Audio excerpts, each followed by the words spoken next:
o ano já começou com muita turbulência na macroeconomia e a bola da vez é o Reino Unido. Então, o mercado, principalmente o de bonds no Reino Unido, vem chamando muito a atenção porque os juros começaram a subir de uma forma quase que considerada como incontrolável, né? Então, a dívida pública do Reino Unido não somente vem aumentando, mas a desconfiança dos investidores também fez exatamente a mesma coisa. E aí os juros, principalmente os de 10 anos e os de 30 anos, chamaram muita atenção, porque desde 2008 que você não via um juro tão alto para o de 10 anos, né, que foi para 7,78%, e o de 30 anos ele realmente subiu bastante, foi para 5,34%, que não havia sido visto desde 1998. E aí fica aquela grande questão, né? O que está acontecendo? Teoricamente, se você quisesse ver como se fosse uma desinversão da curva, né? Onde a curva começa a não ficar tão invertida e criar aquela crescente, isso seria uma boa notícia. Uma notícia de uma economia saudável, que tem uma perspectiva de que no futuro tudo está crescendo. Mas é exatamente o contrário que você vê no Reino Unido. Você tem uma perspectiva cada vez mais de aumentar a recessão já existente, e também pelo fato de não se ter uma saída, nem geopolítica, né? A política está bastante complicada também, enfim, que é um quadro praticamente da Europa toda, né? E desde o Brexit, inclusive, né? Criando um nível de complexidade maior ainda. Então fica aquela indecisão sobre o que vai acontecer com o Reino Unido. Mas o que eu quero te passar é um pouco não das perspectivas em si de previsões, mas as forças que estão atuando nesse exato momento no Reino Unido. Então, os juros mais altos, eles não somente são um custo mais alto para você financiar a dívida pública do Reino Unido, que tem gastos cada vez maiores, como todo governo, não é um problema somente deles, é algo literalmente no mundo inteiro. Só que quando você tem uma combinação de fatores, então quando você tem, por exemplo, no mercado de bonds, você tem esse crescimento que vem acontecendo nos juros, principalmente na cauda longa, você pode ter uma expectativa também de inflação ou uma expectativa de que o governo não está conseguindo lidar muito bem com os seus custos, certo?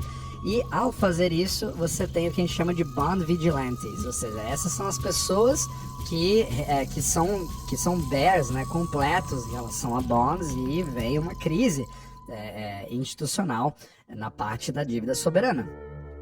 Só que o mais interessante é que no Reino Unido, em princípio, faz parte do G7, né? Faz parte do centro, inclusive, de um dos maiores centros do sistema euro-dólar. É literalmente onde surgiu o euro-dólar, né? Se você for parar para pensar, sendo Londres o maior centro financeiro do mundo por muito tempo.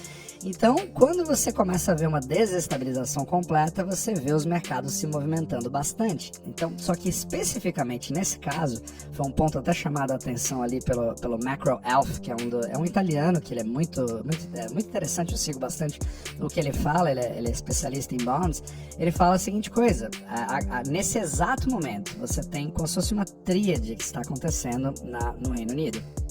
Você tem o mercado de bonds, que está completamente atordoado, né, amedrontado em relação à capacidade do governo de se refinanciar, fazendo com que o prêmio de risco seja muito maior, esses juros subam, mas ao mesmo tempo o pound, né, está na mínima desde abril do ano passado, caindo para 1,23 em relação ao dólar, né? Então o pound ele é mais forte do que o dólar, né?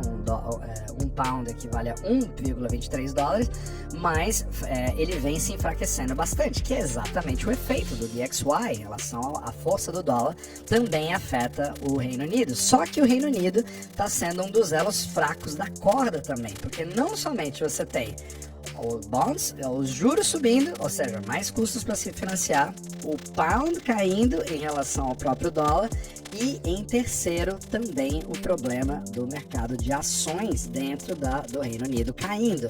E quando você junta essas três coisas ao mesmo tempo, essa tríade, né, essa tríade viciosa, não sei como é que você vai chamar isso, fica praticamente uma tempestade perfeita para que você se pergunte a seguinte coisa: peraí, tem países que estão parecidos com isso? Isso não é uma coisa assim que, mesmo por mais que a Europa esteja ruim, você tá ali num cenário bastante complicado. Você poderia comparar o Reino Unido, inclusive, com um país emergente como o próprio Brasil.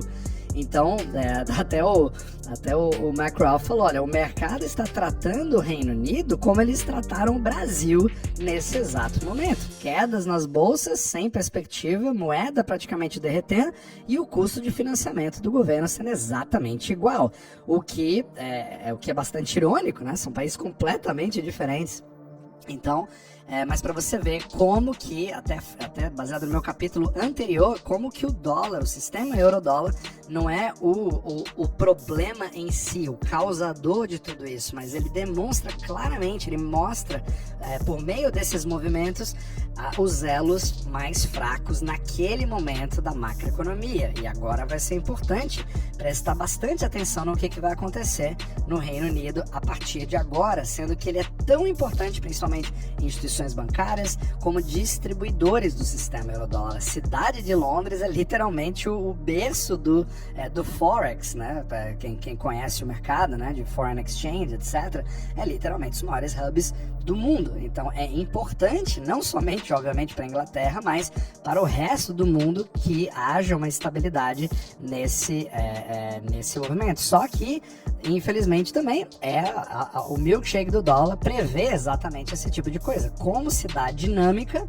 de uma crise de países, uma crise soberana, né, ou crise da dívida soberana entre vários países. E eu também falei em capítulos anteriores como que todo o movimento, digamos, desse sistema solar do eurodólar faz com que você tenha um colapso de fora para dentro. Agora, estou dizendo que o Reino Unido vai entrar em colapso, tudo acabou, agora acabou, já é o fim do mundo? Não, com certeza não.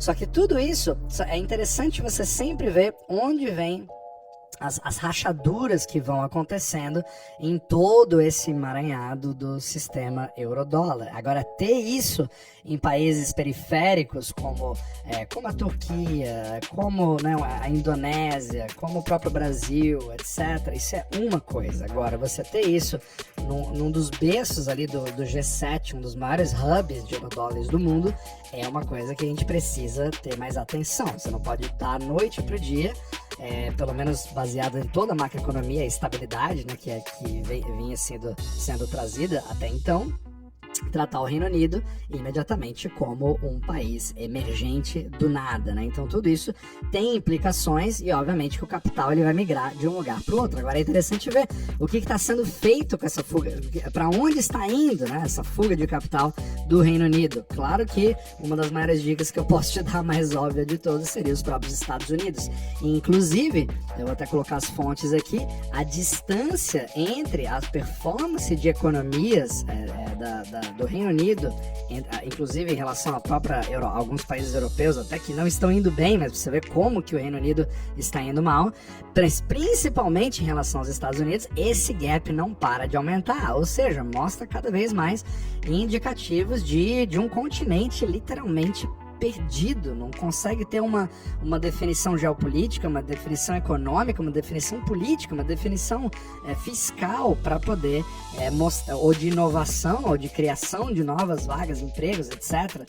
E aí acaba criando cada vez mais problemas, inclusive problemas que geram imigração para outros lugares, o que faz você perder mais cabeças ainda. Isso tudo acaba criando um problema geopolítico. Então, todas essas correntes, elas vão mostrando ali as falhas do sistema que nós temos hoje, mas que é o que agrega, o que faz tudo, toda a engrenagem funcionar. Mas entender o problema da engrenagem em si é extremamente importante, e principalmente quando você tem ali as primeiras rachaduras nessa engrenagem, ou problemas que você vai ver, e obviamente as soluções, as contramedidas, etc. Tudo isso vai criando essa dinâmica para você tomar as suas próprias decisões em relação aos seus investimentos. Mas para você ver como tudo é bastante complexo e realmente começar 2025 já dessa forma, já vai criar várias emoções. A gente vai ter com certeza muitos outros capítulos que vão acontecer no Reino Unido, mas também em toda a Europa em 2025.